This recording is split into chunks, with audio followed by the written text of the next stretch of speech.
Hello friends, আমি এখন একটা রেসিপি তৈরি করছি। তার নাম হচ্ছে চিংড়ির বাটি চচ্চড়ি।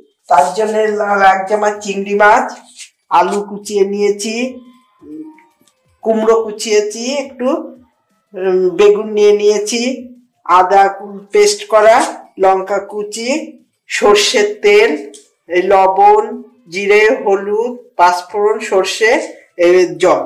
এবারে করব হচ্ছে বাটির মধ্যে কুমড়োটা দিয়ে দিচ্ছি, কুমড়ো কুচি,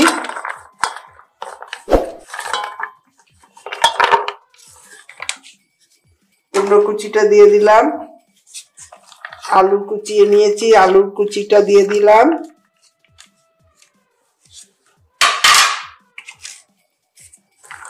বেগুনটা দিয়ে দিলাম, দিয়ে চিংড়ি